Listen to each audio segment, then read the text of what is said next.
Hi everybody, it's Rachel from Sage. How are you today? I hope you're well. So today's video I'm going to try on a whole lot of stuff I'd never heard of before and maybe you haven't either.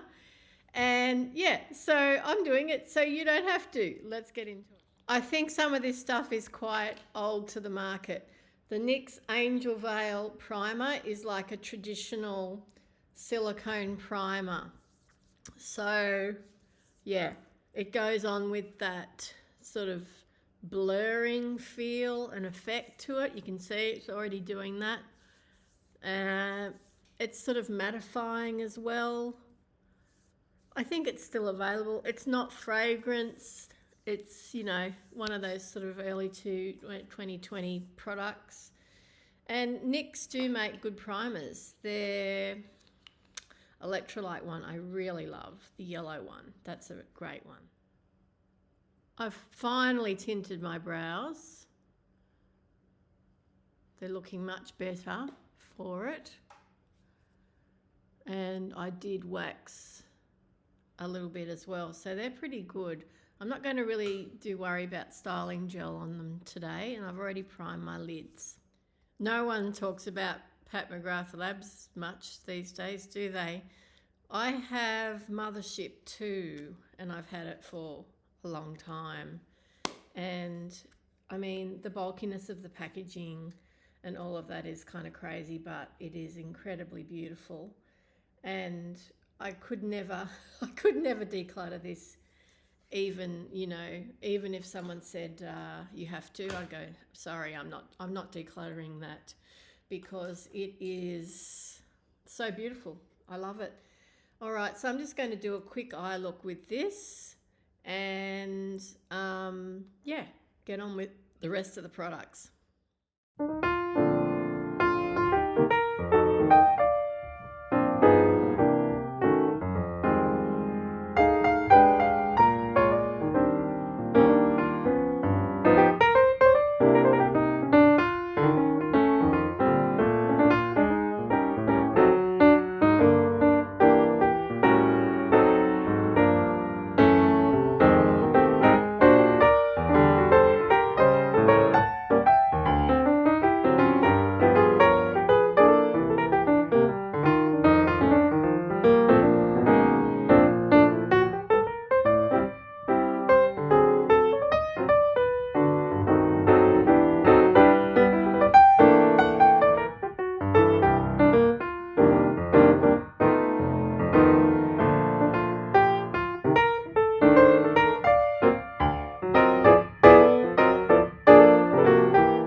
Right, so another product I'd never heard of, a brand I'd never heard of, Glow Hub. Where are you? There you are. Glow Hub. And this is the packaging.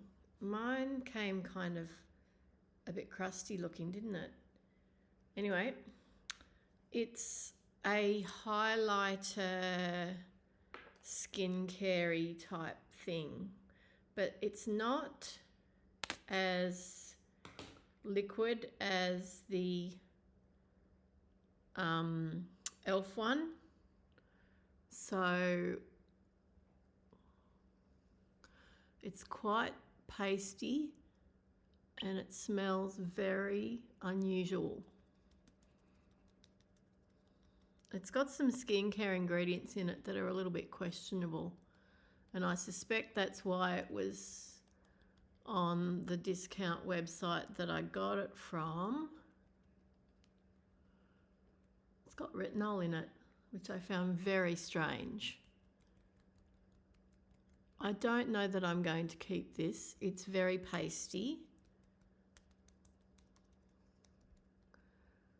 I've used it twice and it's not, like, the effect is okay, but it's not as nice as the e.l.f. Halo Glow filter, which I really enjoy.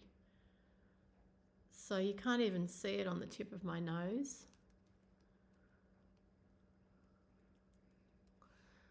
Yeah, I don't know. Maybe that's probably the reason why it was on that discount website. Now the shade I've got was Angel Beam. There are different shades, but I'm not recommending that one to you to get, just so you know. Okay, now for some blush. Right, the Revlon Illuminance Gel Serum Blush. One shade I've got is Glasses. 120 Striking Rose and 130 Beaming Coral. Okay, glasses off.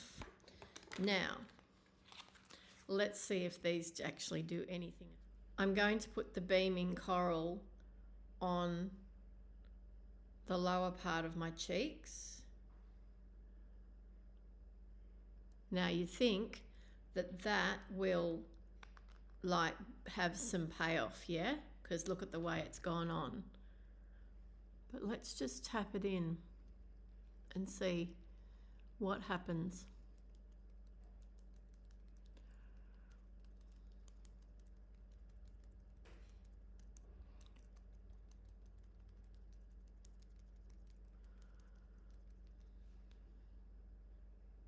Where did it go?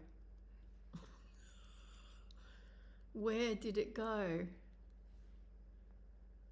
Is it even still there? It's so ridiculously subtle after all of that pigment, and I barely even tapped it in. Sometimes I have to blend and blend and blend with some of these cream blushes that I've got. Anyway, let's try the brighter one.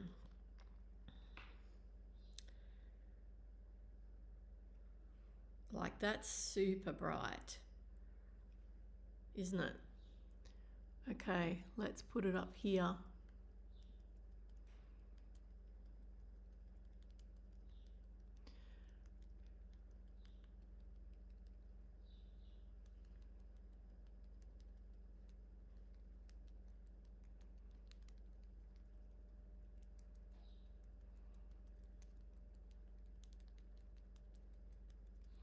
All right, that one you can actually see it is over the top of the other shade.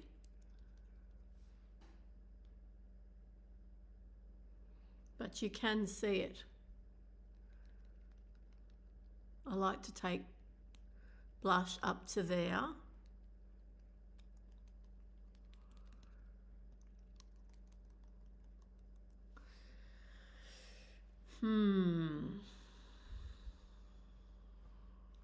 Now, layering blushes. I don't know. Doing more than 2 steps seems really redundant, doesn't it? Okay, let's put some powder on now. So here's the finished look, and I generally think I can get most things to work pretty well. I know generally how to use most makeup. This blush, now it looks quite nice, but it took some work, it took some building up, it took some sort of reapplication. It stained my fingers as well, even though it didn't leave a lot of pigment on my face, and that's a bit strange, I think. Maybe there's something wrong with the formula. So this idea of being a serum blush is kind of silly. I mean, if we're worrying about skincare in our makeup, like as its primary function is to be a skincare product, then that's really the wrong approach. Brands need to rethink that idea. I don't know of very many people that really care about having skincare in their makeup. Do you? Maybe you do. Maybe I'm wrong. But this thing that's got retinol in it seems a little questionable to me. And will I continue to use it? Most likely not. I like my e.l.f. Halo Glow much better. It's not as pasty. I think it has a better skin finish than this one does. Now, I've used a foundation that I really like, so I've given these products a chance to go over something that I know is good. The eyeshadow, is a tried and true, but nonetheless, it's old, and I could probably wear this eye look every day for the rest of my life and be quite happy. No, I wouldn't. I wouldn't do that. I'm always changing things. But I'm disappointed in Revlon for these products. Superfood Complex. Like, why? Okay, so will I try them again? Of course I will. I will. But at the moment, I'm just feeling very unimpressed, uninspired by these products that probably are not being talked about, and there's a good reason for that. And then there's me who goes and buys them anyway. Okay, thank you so much for watching. I hope you're having a great day, and I will talk to you again soon. Bye.